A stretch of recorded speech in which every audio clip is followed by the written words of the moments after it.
Is it okay for you to record, Raashi? Okay.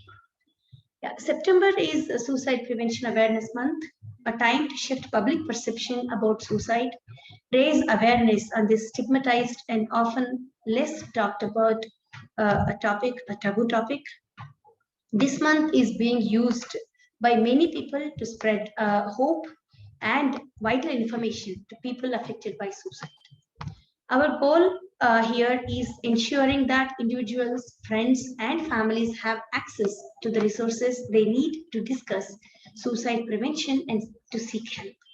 So on this occasion of Suicide Prevention Awareness Month, Learning Space Foundation is trying to raise awareness along with AMITA and Pulse for Development and open a dialogue about suicide.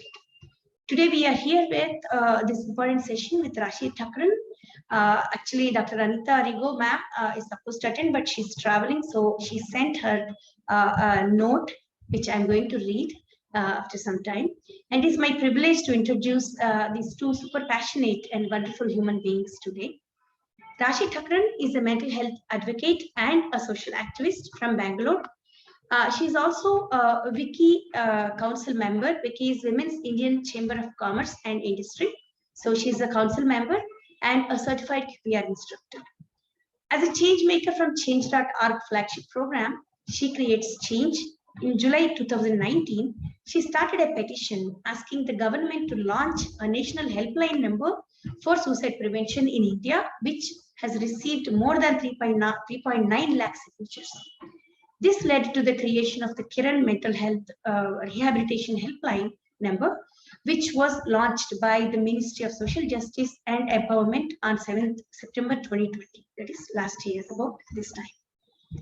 She was a panel member on NDTV's popular talk show, Be the People. And Raashi was also interviewed by BBC World News for World Suicide Prevention Day 2020. Raashi conducts workshops and sessions on suicide prevention in order to raise awareness of its challenges in today's society.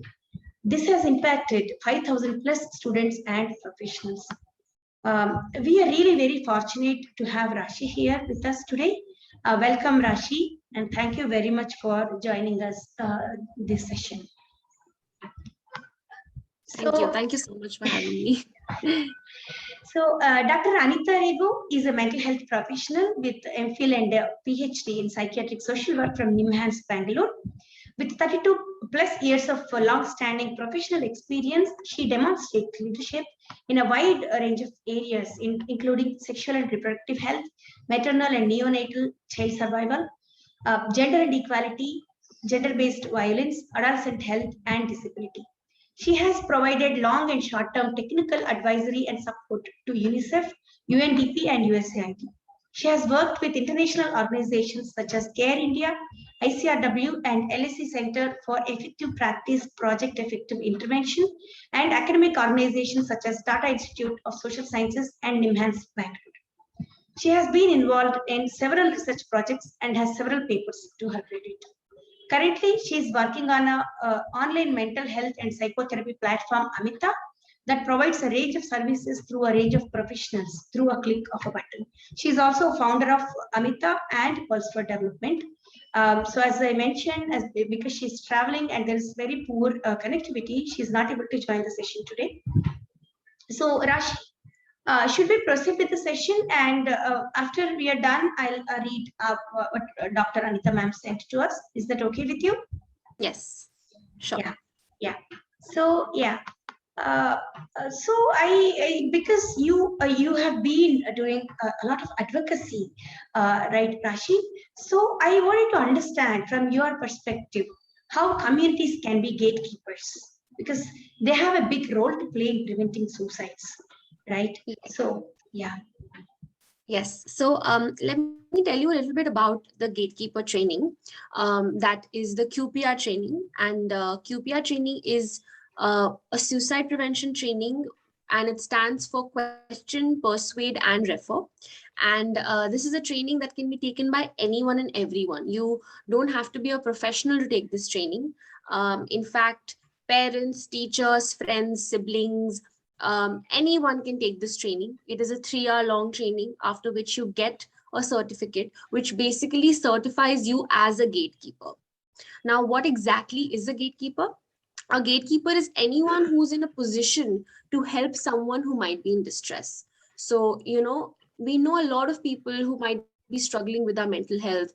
We know a lot of people who might come to us asking for support. So, this gatekeeper training gives you the skills and the tools to, in a way, help those people out. First of all, it helps you to understand the warning signs of suicide. It also helps you to understand some of the myths and the facts around suicide. We also then teach you the main part, which is how to question a person about suicide. Because a lot of times, I think that suicide question, the S question, is the most difficult and the hardest question for someone to ask. They don't know how to start that conversation. They just feel that it's a very awkward conversation. How do we talk about it? And I think the biggest myth that surrounds it is that if you talk about suicide to someone, you will plant that idea into that person's head, or you will encourage that person for it. But that's actually not true. It's quite the opposite. If you ask someone about suicide, if you ask them a very simple question as, are you okay? Or how are you really doing? That can really start a conversation, and they might feel comfortable enough to trust you and confide in you. So that's what we teach in questioning. The questioning bit is, how do you question a person?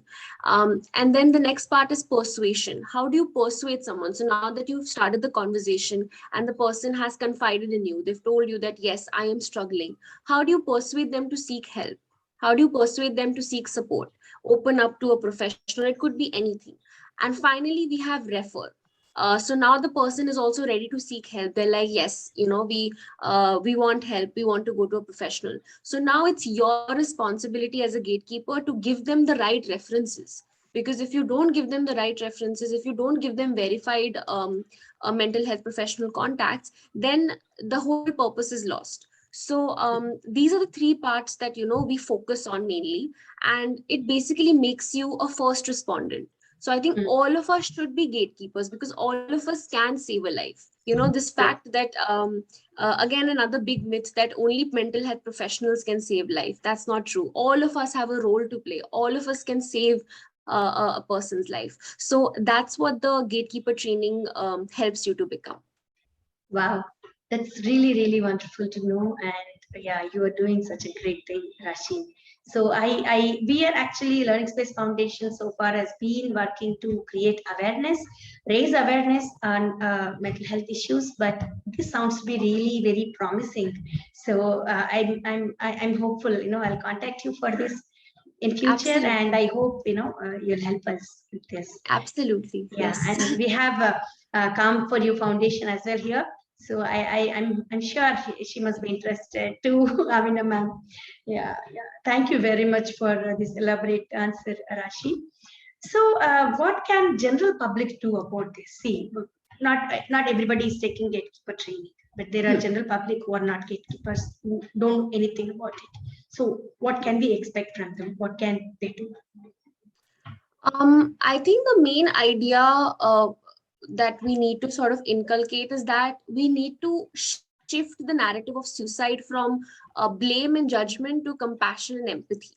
That's the whole idea that I think I want to personally propagate, and everyone in this field wants to propagate, that when someone comes up to you and tells you something as serious and as important as saying that I am thinking about suicide, or I am struggling with my mental health, or I don't want to live anymore, we should not put the blame on that person.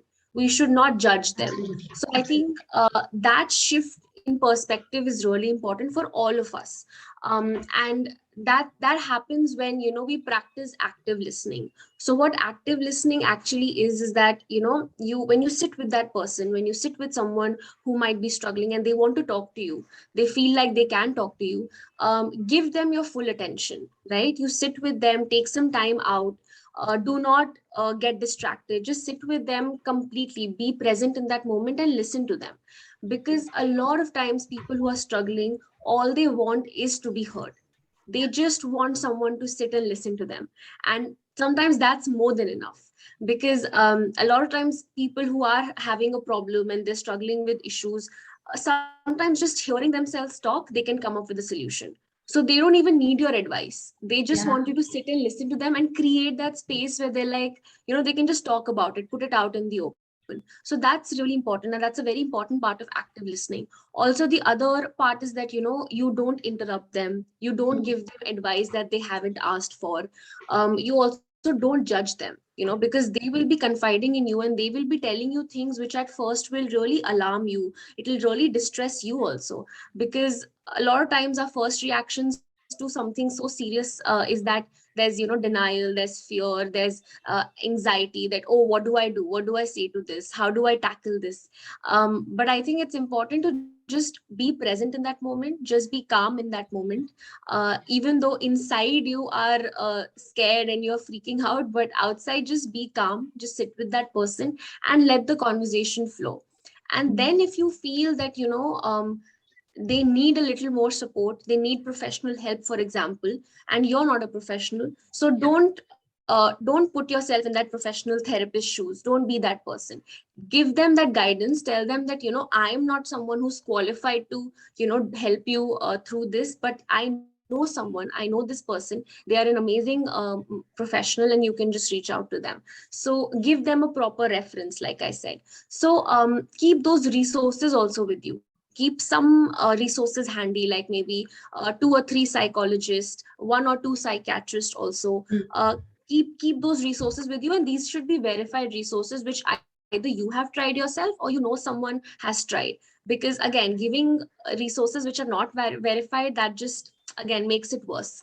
Yes. So I would suggest, yes, these are some of the things that we as individuals can do for our loved ones, for people who come to us for help. These are very basic things that we can do.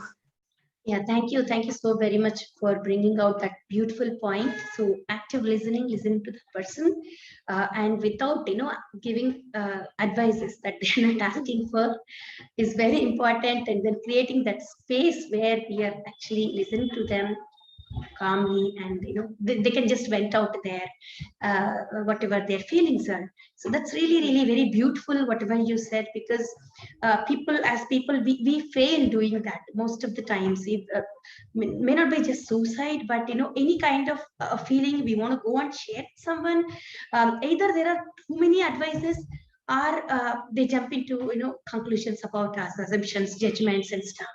So I would like to mention a small thing here with your permission, Rashi.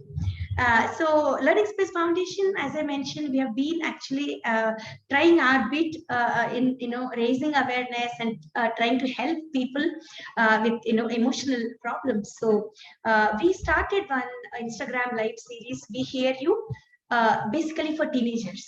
So that's a space where they can just come and talk whatever they are feeling about. So there are no questions why they are feeling, and why they are feeling certain way. There are no judgments, no questions, no suggestions to the teenagers. So we are trying to create that space, and even today we have, every Friday we are having that. Today also we have one with the LGBTQ person, and for women also we have created one a listening circle. So every Saturday we have that listening circle. So women get together and then just talk Wow. about what they're feeling, and then that's it. So no advices, no judgments, nothing. So we are trying our bit, because I don't really have a great idea about mental health, right? I'm not a professional. So as a common person, yeah, thank you for saying this, because it validates what I'm doing. So It yeah, does. No, thank you thank you very for much. doing what you're doing. I think it's so important for us to create spaces Yes, where people can just come together and talk. Because I think yes. conversations can go a really long way in even saving lives. Sometimes one conversation can save a life. So that's what we need to, like, as human beings, not as anyone else, but as human beings, that's what we need to do. So true. Thank you. Thank you. So now that being an advocate of mental health and a social activist, you have met a lot of people, right? Spoken to a lot of people and heard from them. So I have this question for you, Rashi. How does death by suicide affect the loved ones? Yes.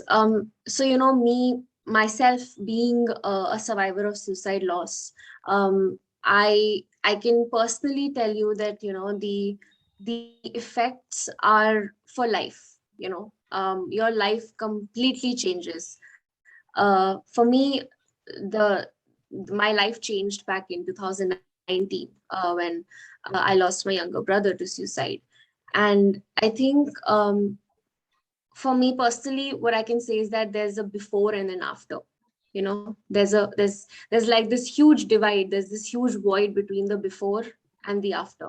And sometimes you feel completely cut off from the before.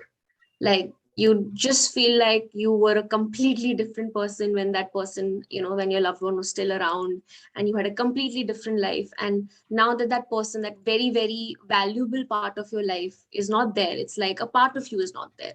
So there's just like that sense of, you know, that divide, that I'm not that person anymore. So yeah, that's what we felt as a family. My parents and I, we were in a very, very difficult place at first. And obviously, as time has passed, we're trying to piece ourselves together. But we know for a fact the void will always be there. uh, People tell you to move on, people tell you to get on with your life, but with like when it comes to loss and when it comes to grief, that doesn't happen, that's not the case. The grief never shrinks, you know, the grief never shrinks, you tend to grow around that grief. And I think that's what we're doing, we're trying to grow around it, we're trying to take it one day at a time. And what has really helped me personally is the work that I'm doing, the work that I'm doing around mental health, around suicide prevention. I feel like that I'm still connected with my brother, you know, that he's sort of working through me. You know, all the work that I'm doing, he's sort of working through me. So that gives me hope, that gives me that strength, that, you know, I can do this, I can maybe save another Raghav out there. And that's the least I can do, maybe. So that helps me get through, it helps me heal, it helps me take my, you know, my days as they come. And then obviously having my family around, having their support, that's also really helpful. But what I would say is that if you know people who are survivors of suicide loss, I think it's really important to give them the support they need, because a lot of times we do not get the proper support, we do not get the proper tools, we don't feel like we belong anymore.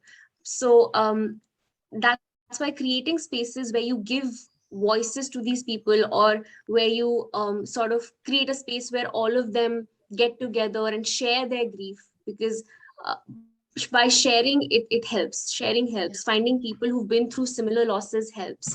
That's what helps us. So, you know, we are part of support groups that are basically support groups for survivors of suicide loss. So we meet other people who have had similar losses like us. So I think just talking to them really helps. So yeah, I think I would say that creating those spaces for survivors is really, really important. Yeah. So yeah, everyone is affected by suicide, not just the person who committed. Yeah. And I can't even Hmm. imagine what this is like for you. And I don't really know how you feel about what all happened. But I only know that uh, this is like one of the most difficult things to endure, and it must have been a very painful journey for you.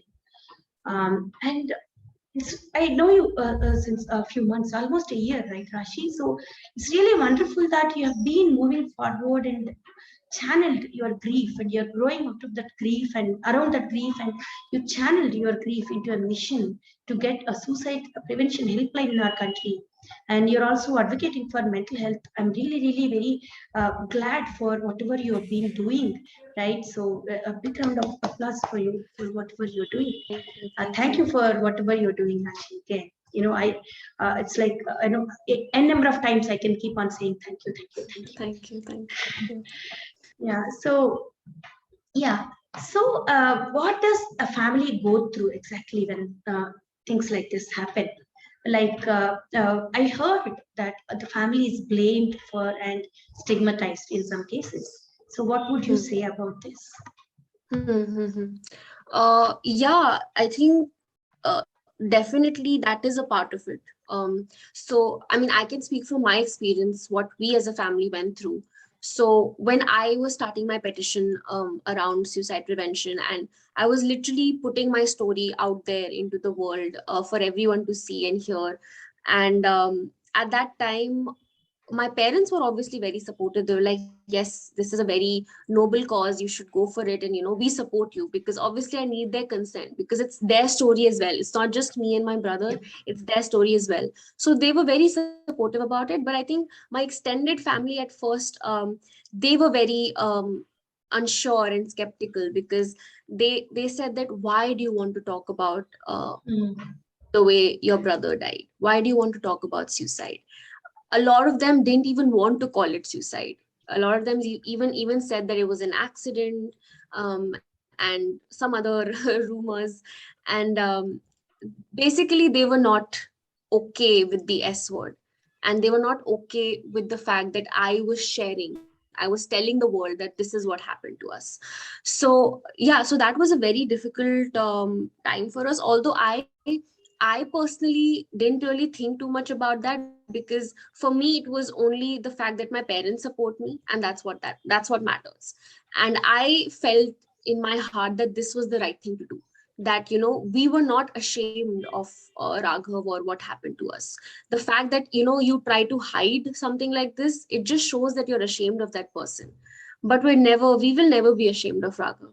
And I think what I wanted and what all of us wanted was that we want the world to always remember Raghav. And we want them to remember him for the life that he lived, not the way he died, not the way it ended. And that's exactly why we talk about his work. He was a writer, he was a poet. So we published a book in his name. We created a book, and that was basically to honor his memory. So his work is out there, and that book is also helping so many people. So many people have come up to us and told us that Raghav's poems, Raghav's writing, they have given us hope. They have sort of gotten us through some of the darkest times. So that just shows that it's Raghav is still helping people.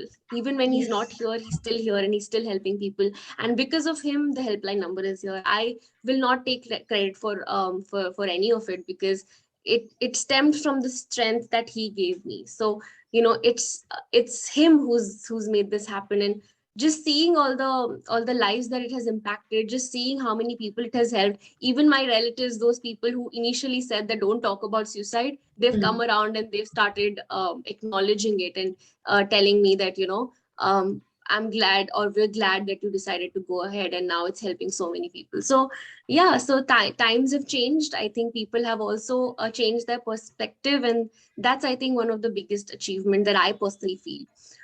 So yeah, at first I think it's tough for families to handle the stigma that surrounds suicide. But I think what I would suggest is that don't stop that conversation. Don't stigmatize it yourself. Other people will stigmatize it, but don't internalize that stigma. Don't try to fight your own stigmas. Try to fight your own biases, and then spread that knowledge and that experience with other people and to other people. So yeah, I think that is one advice that I would like to give. Really, really so proud of you. And I'm sure, Raghav is there watching all your work, and he must be really, really proud wherever he is. Yeah, I'm really very proud of you, Rashi. Thank you. So yeah, yeah. So usually, whenever such things happen, death by suicide happens, the family goes through a lot of trauma, right? So how can they cope up with this trauma? So any can you share some? Yes. Yeah. Like I said, the coping process is a lifelong process. You will never find yourself in a place where you're like, oh, I'm completely okay now. Things will never be completely okay, but it gets better as the days pass.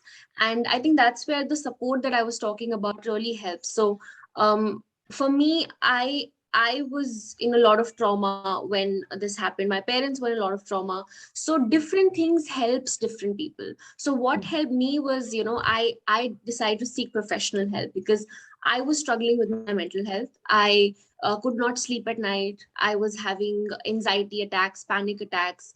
I would wake up crying, and I would have those flashbacks on and off. Just, I was just reliving that day over and over again. So that's when I realized that something was really off and I need some external support. And I think that's when I reached out to my parents, and they took me to a doctor who then diagnosed me with clinical anxiety and PTSD. So the main issue was that I was not able to process my trauma. I was not ready to talk about it or let it out. So in that sense, medications helped me, therapy helped me. I went for grief counseling, I went for bereavement counseling. That really helped me because I was able to then talk about my trauma and come to a understanding, okay, this is affecting me, this is the reason why I'm not able to sleep at night. So all of these things collectively really helped me. And for my mother, for example, spirituality is what helped her. So she turned towards spirituality. She turned towards all of the things that encompass spiritualism. And that really helped her. That really helped her with her grief. So like I said, different things help different people. You just need to find what works for you, what helps you get through that day. If it's crying, it's okay to cry. That's what I say. Like, you feel like crying, and obviously there are days where I'm completely okay, I'm able to talk about Raghav with a smile on my face, like today. But then there are days I can't get out of bed and I keep crying, and it's just very difficult. So it's okay to have good and bad days. It's very normal to have good and bad days, especially when you've experienced such a loss and such a trauma. It's okay to feel that way on certain days. Allow yourself to feel all the emotions. And then if you feel like you need more help, seek external support. Don't be scared to ask for help. Always reach out, because like I said, people can really help you. They're there to listen to you, they're there to help you through the journey. So seek support. Thank you for that, Rashi. So there is another, thought in my mind. Basically, I see a lot of people who have experienced pain and grief wanting to help others. So they have that good intention. They give a lot of suggestions to cope with grief. And when it happened with me, there was a lot of people who tried to rush me in my grief, asked me to be strong, tried telling me what, when, and how to grieve, right? And these things left me like feeling like empathy in grief is an impossible thing. It felt like no one understood what I was going through. Like at one point I want to do something, and at other point I don't want to do anything, as you just mentioned. One time you have that smile on your face and you talk when you talk about your brother. Other time you don't. I mean, so what do you say about this? Hmm. Yeah, I think that's such an important point that you brought up. And this is where, when I was talking about the before and the after, right? So it also includes the people who were there with you in your before. And a lot of them don't understand how your after looks, or how to be with you in that after of yours. They try to rush you, like you said. They try to in a way fix you. They feel like, oh, if we give her advice, if we give her suggestions, or if we cheer her up, we will fix her, she will be okay. But that's not how grieving works. That's not how that process works. I think it's about acknowledgement. So for me, if a person comes up to me and tells me, I know what you're going through, I can't imagine what it's like, because I have never lived through what you've lived through, but listen, I'm here for you. I might not understand it, but I accept it, and I'm literally here. And then he or she, they sit with you in your grief, if possible. So that can go a really long way. So we don't want anyone to give us advice. We don't want anyone to fix us per se. We just want someone to acknowledge the pain that we're going through and tell us that it's okay to feel this pain. That feel it as much as you want. Take your time with your process, because the grieving process, the healing process looks very different for different people. There are very different timelines. So some people might start getting better in, let's say, a few months or a year. Some people might take 10 years. You don't know how the grieving process works, and there's no point rushing someone. So that is, I think, again, like you said, it's a very important point, and it is part of empathy. that you don't sit somewhere and then look at that person and say, oh, I feel really bad for you. That's sympathy. Empathy is you come down to that level, you come down to that person's level, you sit with them there and tell them that I feel that you're hurting, I know that you're hurting, and I'm here for you, and we'll get through this together. That's empathy. So yeah, I think shifting that perspective from sympathy to empathy is what we all need to do, I think. Yeah. Yeah. So yeah, this tells me, like, even similar laws, if two people have gone through similar laws, it doesn't give us any automatic understanding of others' pain. Maybe the True. similar laws, but every person feels in a different way. So yeah, as you rightly said, we need to focus on listening, being there for them, and reflecting back, if possible, what we are hearing from them. And yeah, we should do that without comparing it with our loss or looking at through our own experience. I Yes. feel so. Yeah. So what I feel is, like, what really helps, as you mentioned, is like we have gone through some things. We both have gone through some things, and I have not gone through exactly what you have gone through. So I don't know how you feel, but I'm here to listen and do my best to understand. Such a Yes. beautiful thing that you said, Rashi. So yeah, it really makes. I really hope the person will feel much better this way. That there is somebody to at least hear them out. Yeah. Yeah. So yeah, then what we have come to. I This think is my last. ma'am has a question. Amina ma'am. Yeah, Do one you last. Yes. do you have a question answer session later? I Yes, don't yes, want to interrupt. we do have. I don't So want I'm. to interrupt. No, I don't want to interrupt. Thank you, ma'am. So this is our my last question. So, what is the message you want to give to people who are contemplating to end their lives?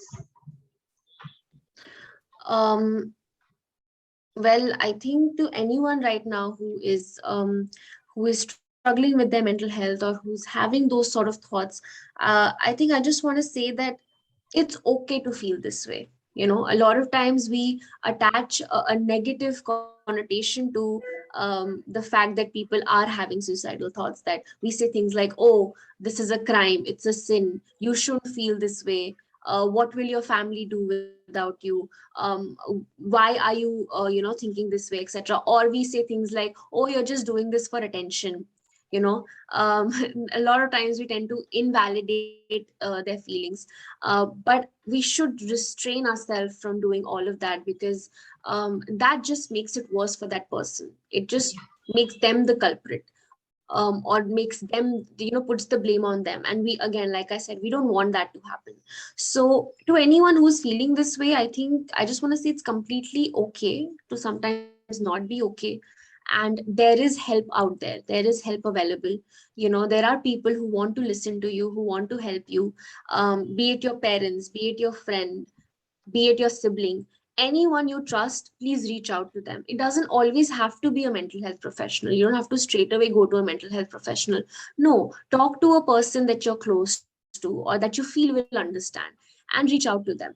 And yeah, and even other organizations, like NGOs, like you have your NGO, Anita ma'am has her NGO. All of these NGOs are also out there to help you connect with an individual, and they're filled with people who want to help you, who want to understand, who are empathetic, and they want to be there for you. So reach out to these NGOs, reach out to the helpline number. We have a 24/7 national helpline number.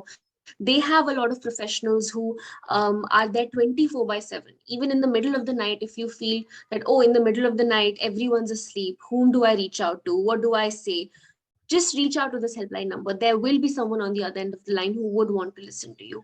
So yeah, help is out there. Please reach out. And um, don't let anyone tell you that feeling depressed or feeling anxious is a sign of weakness. In fact, if you're asking for help, if you're confiding in someone and telling someone that I'm struggling, that's actually a sign of strength. That's actually takes immense amount of courage to open up and tell someone that I am not okay. It takes so much courage. So you're not weak to be feeling this way. way. It's quite the opposite. It's very strong of you to be able to come out and tell someone that you're not okay. And I really hope that, you know, a few years from now, you will look back and tell yourself that I'm glad that I decided to stay and I decided to seek help. So yes, that's what I want to tell them. Thank you for that wonderful message, Raashi. So, Amina ma'am, if you give me for 5 more minutes, I have Anita ma'am's message here because she couldn't be here. She sent a text note, which I'm going to read now. Yeah, she says, when death gets appealing to a person when in pain, there is a way to help. In the last week, I was referred a young teenager who was experiencing suicide symptoms. Her reason was that she had trusted a lot of people and now they were not there for her. Just yesterday, I was requested if I can see a young adult who had slit her wrist. At times, they are considered to be transient or just an attention-drawing one-off situations. A close look at the youngster's life story unfolds that her thought process may be after a difficult event and may not be a one-off situation.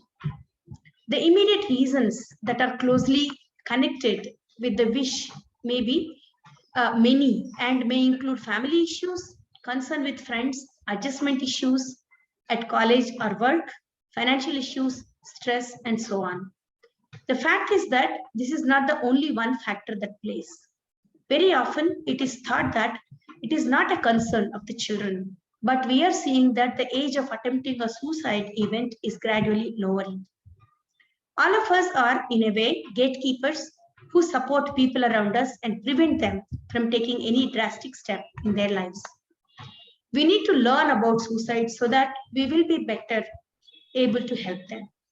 We at Pulse for Development and also at Learning Space Foundation are running a campaign on prevention of suicide. Very often, when you catch a conversation around suicide with your acquaintances, you often hear commonly held viewpoints. Some of them include statements such as, if you want to die by suicide, you will, and no one can stop you from doing that. They try to stop you from talking about it as they think that the youngsters will get ideas on suicide. There is also a belief that it is only the person who has mental illness, someone who wants attention or is mentally disturbed will try such risky behavior. But the reality is that one does not need to be mentally ill to die by suicide. At least 50% of the cases are not mental illnesses. Causes are not mental illnesses. Death by suicide is the 4th largest cause of death. For every death by suicide, there are 20 more attempts. The warning signs of suicide include talking about wanting to die, guilt or shame around some part of their life, feeling that one is a burden on others, researching on how to end one's life. Many others may show reckless behavior, which may be moderate to severe. One of the important signs are hopelessness and agitation. They may give a closure to life's happenings, such as donating and giving out what they have or wishing a goodbye to close members. Many people may think of ending their life because of the pain they are undergoing and may not find a way to end the pain.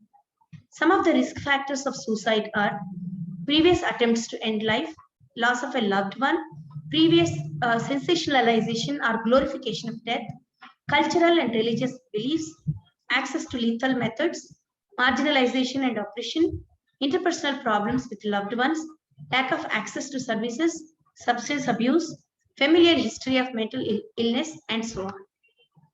The question is, what is meant by a suicide intent?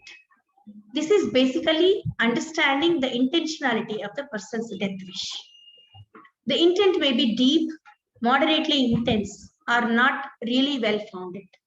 This needs to be evaluated by a professional, and hence, even suicide helplines tell its volunteers to refer the person who comes to their helpline to a therapist once the initial support is provided. The most important and first step is to develop a connect and relationship with the person who expresses the desire to end their life. Our language and the way we build the relationship is important, as that is the crux to provide and extend the support. Holding on to the person until the person has found a professional service, and continuing to provide the service even after the person is in care is extremely important. The next step is to acknowledge the person's pain and make her or him feel validated in the experience. This may be a small step to build confidence in self and the other person and get a feeling that someone understands them. The third step is to refer to a service. Remember, we are not aware of the dynamics that play in the person's life, and one needs to reach out to a professional who can do a diagnostic formulation and provide the needed care and treatment. Once the person is back into the community, the gatekeeper will continue to provide ongoing support and engage with the person to develop a new meaning and connections to the life purpose. We, as loved ones and friends of people with the desire to end their life, have a larger role to play in the prevention of suicide. We have stalwarts such as Raashi, who has influenced policy, and Kaumudi, who has worked with the young, guiding them and providing them a direction in life. These matter and in many ways contribute to the prevention of suicide. The time is now, your efforts will not go in vain. Do your little today and be there to raise a voice, save a life, or contribute to the cause. So this is what ma'am has shared with us. Now the floor is open to questions. I can ask a question. Yeah, please. Hi, thank you so much for organizing the session, and thanks, Raashi, for sharing your personal story. So I just wanted to ask a question. Actually, sometimes I work with youth, and they are quite, mostly when we see it, it's like, I don't work very closely, but like I work with a team who works with them, and I get to interact with them at least once a day online. But they seem to be high functioning. So I just wanted to know if there's any tips for identifying, any signs in high functioning individuals. So like they're not showing the regular signs, but is there anything like amiss that we should be noting when we work with youth? Right. Thank you for that question. I think when it comes to the youth, what I would say is that there are a couple of signs, but mainly what you should look at if there are some sudden changes in behavior. And sudden changes are quite visible sometimes. So, it could be a change in their personality. They may be getting agitated, irritated. They're also maybe having anger issues. A lot of times, now this is for family. So if you're you're in the same house as that person, what are some habits that are suddenly changing for them? Are they sleeping too much and sleeping too little? That's one thing. So changes in their sleeping habits. And when there are changes in sleeping habits, we tend to just call them lazy sometimes. We're like, oh, this person is just being lazy.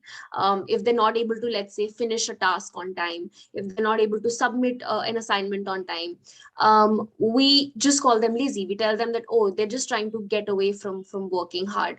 But maybe that's not the case. Maybe there is something more to it. So, if you see someone struggling that way, let's say in class, in school, at home, with their basic tasks also, as basic as taking a bath or waking up or finishing their homework, then that could be something more than just them being lazy. So talk to them about it, ask them if they're okay, and have that conversation with them. Also, changing eating habits also is one. So if you're eating too much, eating too little, then those are also sudden changes in your behaviors. So these are some of the signs that I have sort of heard of people telling me, especially among the youth. And a lot of parents and a lot of teachers who work with them, they just feel like this is puberty, this is them acting out, this is them being teenagers. But sometimes that's not the case. So it's like I said, it's very, very okay to just ask them that question.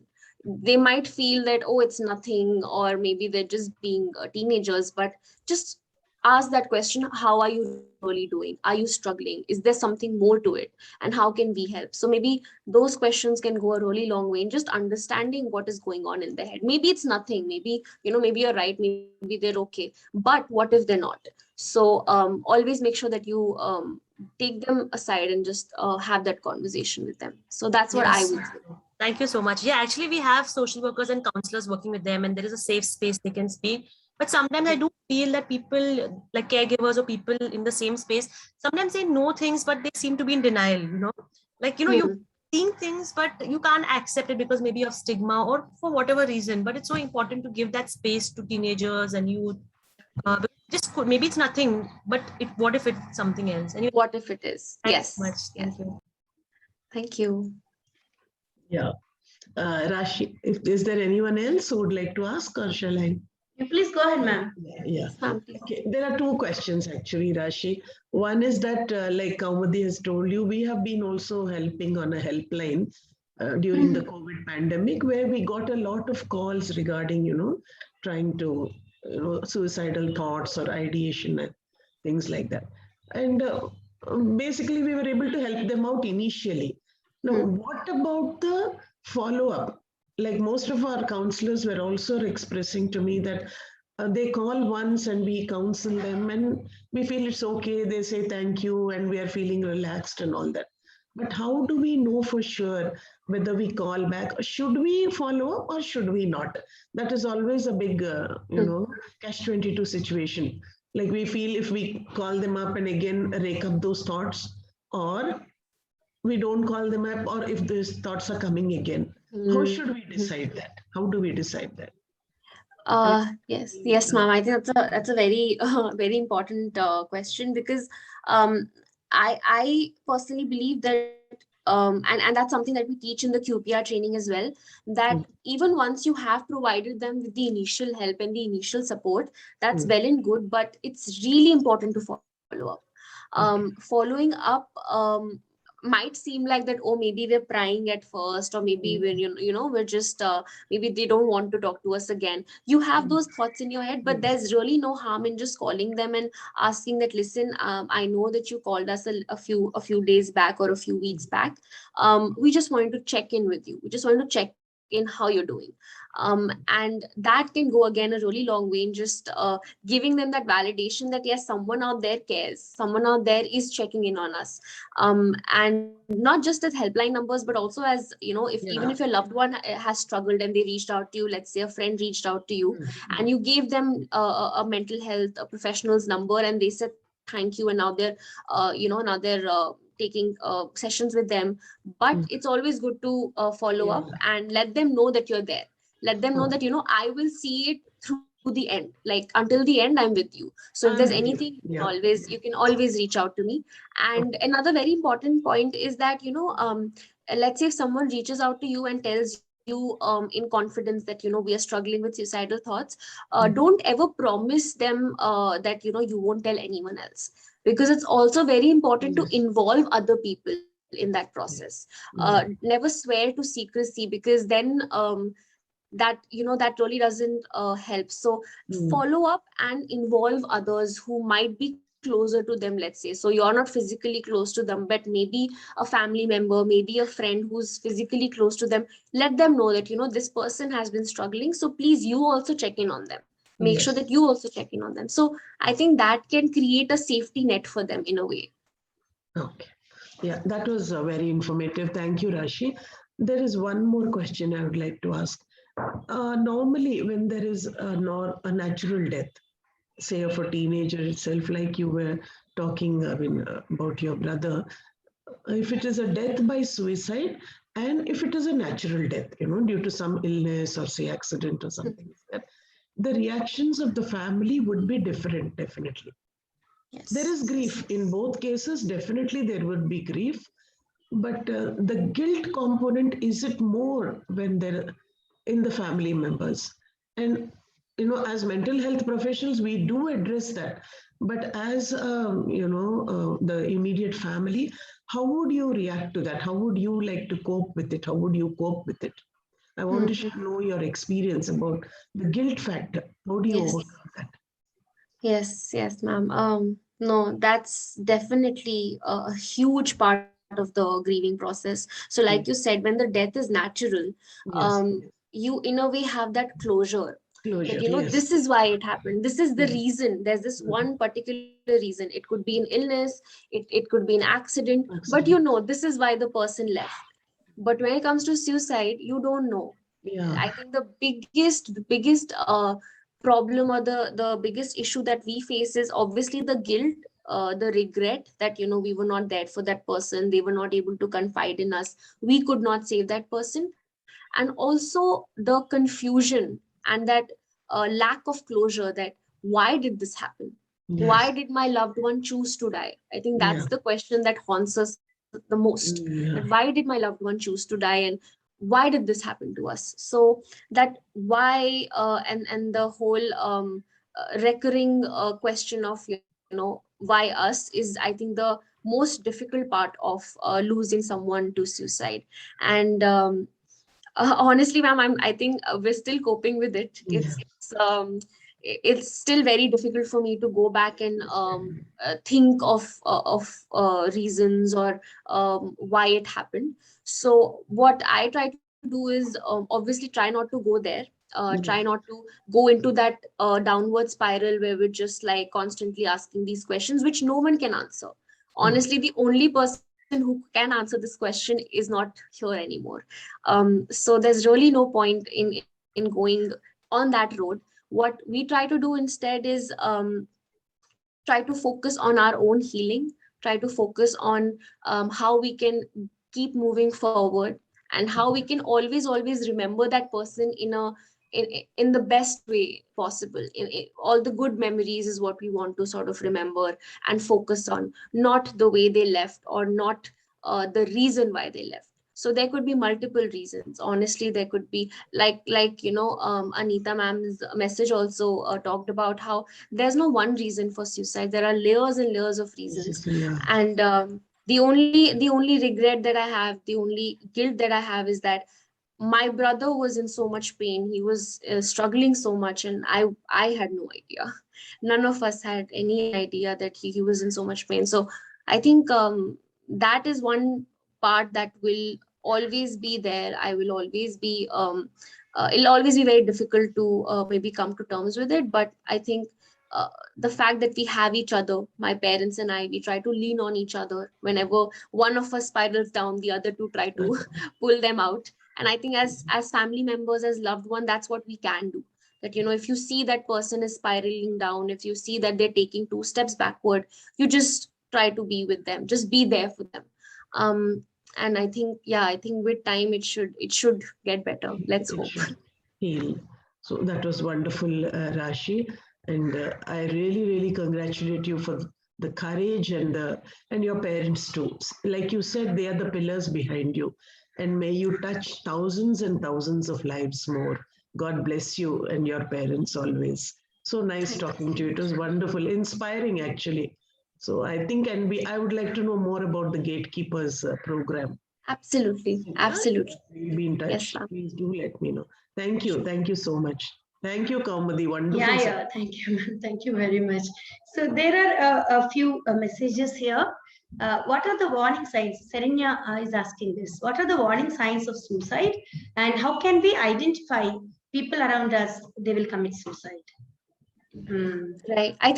I think Anita ma'am already touched on this. Touched it, Some of yes. the Yes, some of Yes. the warning signs, and she very rightly she said that, you know, if the person has access to lethal weapons, or lethal means, or maybe if they're researching about suicide a lot, and like I said, if there are sudden changes in behavior, all of these are warning signs. You know, even the simplest things, like maybe they're saying their goodbyes, or they're giving away their prized possessions, um or, you know, they're just acting a little different. So you can actually, you can pick up on these small warning signs, and just ask them how they're doing, and why are they, acting the way that they are. So that can go a really long way.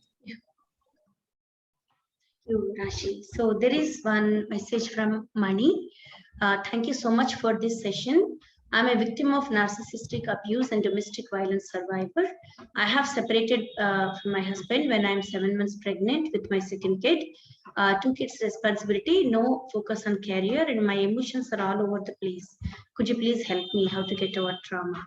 So, Mani Garu, please, I'm giving you my phone number here.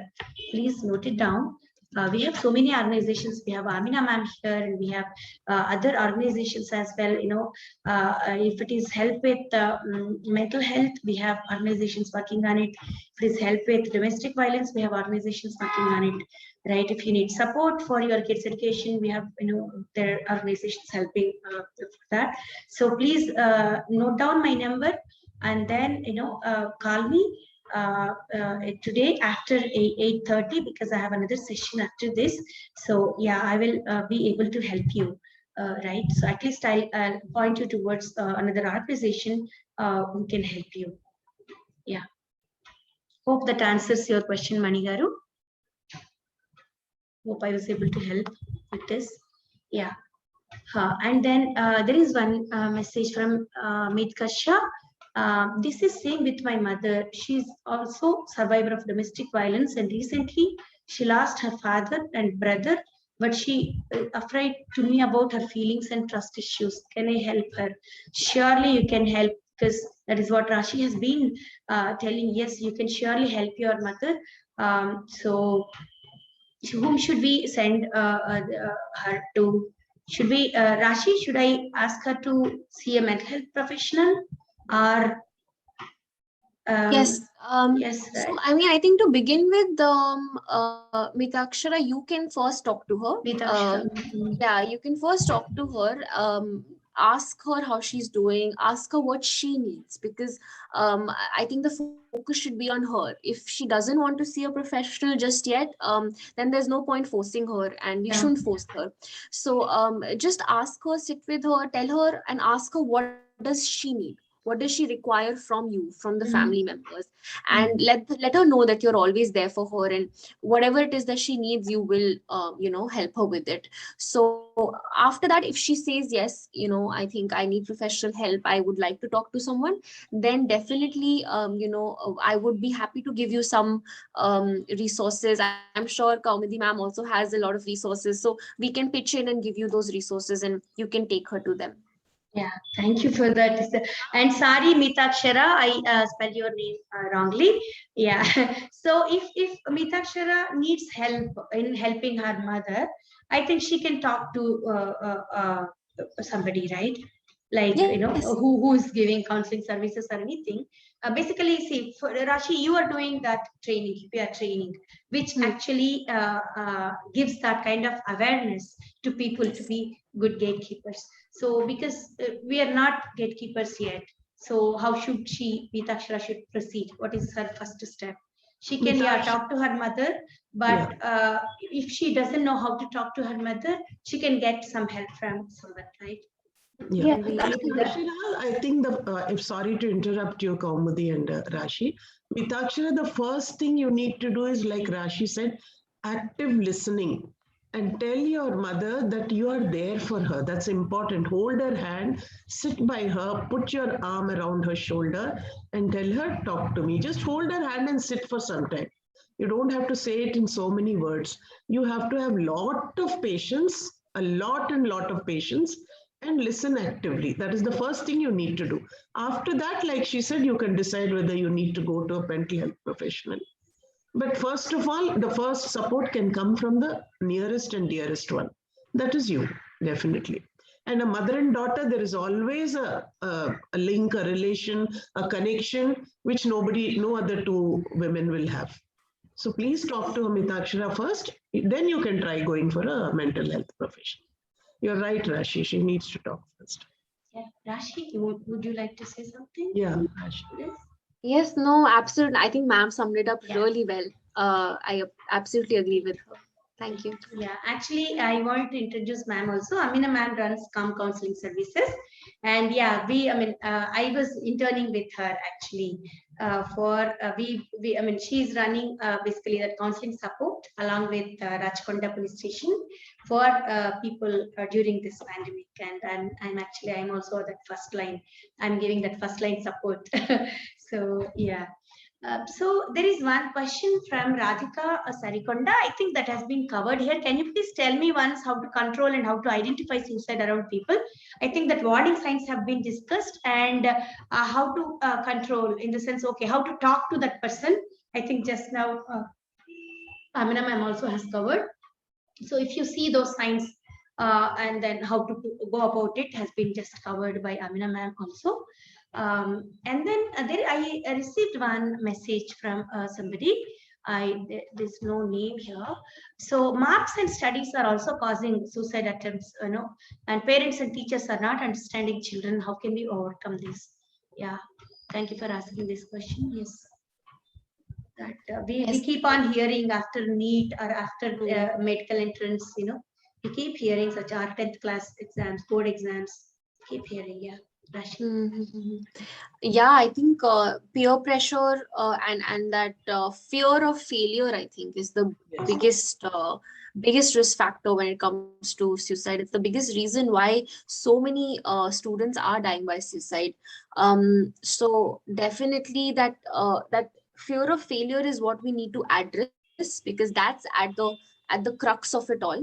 And that's where these parents, teachers, they all come into the picture. That's why they need to take these trainings, these awareness sessions, because we also teach them how to have better conversations with their kids. And sometimes it's not even the parents or the teachers are pressurizing them. The kids themselves are putting so much pressure on themselves. It's not the parents, it's actually the child who maybe wants to crack NEET or IIT JEE. They put so much pressure on themselves. They think that if this doesn't happen for me, my life is over. Yeah, and that is the thought process that we need to fight, that this is not true. This is not your entire life. This is just a part of your life. And even if you don't crack this exam, your life is not over. There's so much else to do. There's so much life to live. There's so many things that you're still yet to do. So yeah, I think that is something that we need to let them know and tell them. Also, if you have a counselor in every school with an open door policy, where a child can just walk in and talk to a counselor and let them. I think nowadays a few schools are coming, but every school should mandatorily have a counselor. Child counselor is what I feel. Because if they're not able to connect to the parents or teachers, they should be open to the counselor also. And principals, whoever is in charge, the administrative in charge, should have an open door policy. I don't know how far it is feasible, but that I think it will go long. In the long run, that will be really helpful if the teachers, they have open door policy everywhere. The counselors in schools are a must nowadays. I was talking to a group of teachers from the Andhra Pradesh region, interior government schools, and believe me, they had no idea who or what a counselor is. A child counselor. When they were telling me about issues about their children in school, I said, don't you reach out to a counselor? Don't you have? They had no idea. They said, is it for children? They're all government school teachers, qualified ones, believe me. So there is no awareness. We need to create awareness also. Yeah, that is true. That is true. And yeah, recently, as I was telling you, Raashi, one student, from a very prestigious institution, topmost in India, he committed suicide because there was no parental acceptance for whoever he is. So yeah, that is another thing, because I see some questions, how can we stop suicides? I know that incident really shook me, and I couldn't sleep for a few days. Even now, whenever I remember that, it really I'm shaken. So what my appeal is, like, accept the people as they are. At least from this incident, I felt whatever their appearance is, whatever their IQ levels are, whatever their achievement levels, successes, or whatever their gender is, whatever their sexual preference is, please accept them as they are. So that is the number one thing that we as normal people can do to save lives. Yeah. Because every human being has their right to live, and we cannot deny that right. So Perfect. yeah, that is my appeal to everyone. So yeah, any more questions? I think there are some messages here. In my college, some counselors are having, but the suicides has been done. So I think, yeah, counselors are not being able, to help. Yeah. And yeah, Serenya says we have to create more awareness in villages because people are illiterate and they are forcing children so much. And how can we create awareness? Everyone is focusing on cities. So true. Very Sad true. part, yeah. Yeah. Very true. The government, again, we have to take the help of the government. Yes. So to reach every nook and corner, it is only the government which can provide that much support with the help of local NGOs. Yeah. Yes, yes, absolutely. And It's a thank you long for- road, but I think all of us can Pitch in together. yeah. Yes, yes. Serenya Garu, yeah, actually you stirred this thought in me. So we will try, Learning Space Foundation will try to do its bit, even in villages. And yeah, we have a friend NGOs come for you and Pulse for Development. And I know Raashi is in UK, but we need support. She's there and she Absolutely. it. So yeah, Absolutely. yeah. Thank you so much, Raashi. So we will try doing our bit, Serenya. And thank you for bringing this up. Yes, villages are also so very important. Yeah. Any more questions? Our last.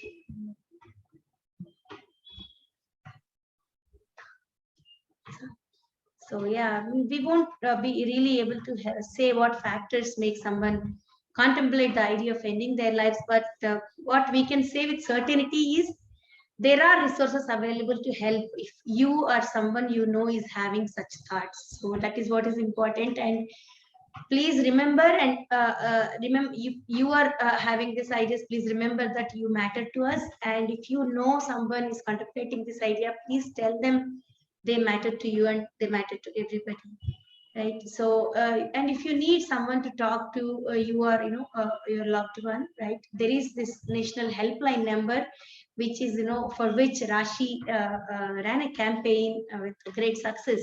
This KIRAN helpline number is 1-800-599-0019. I'll paste this in the chat box. Yeah, you can take help from this number. And this is the great thing that Raashi has done, and we are so very proud of you, Raashi, and thank you for doing this. Yeah. So is there any last closing note from you, Raashi? No, I'm just really grateful to be here today. Thank you so much for conducting this session. And I'm so glad I got to meet everyone. I really hope that today's session was as amazing for you all as it was for me, because I really enjoyed it. Thank you. Thank you so much for having me. Thank you. Thank you, Raashi. It was wonderful, Raashi. Wonderful, really wonderful. I mean, you have given us strength to, at least me, I have drawn a lot of inspiration and strength from you. And me too. Actually, after that incident happened just a few days ago, and then becoming very, very restless. And then, yeah, talking about it, as Raashi mentioned, yes, it surely helps. It surely helps. Thank you for organizing it. Thank you. Have a nice day, all of you. Yeah. Nice weekend. Thank you so much, everyone. Yeah. Bye-bye, Raashi. Bye, everybody. Bye, ma'am. Bye.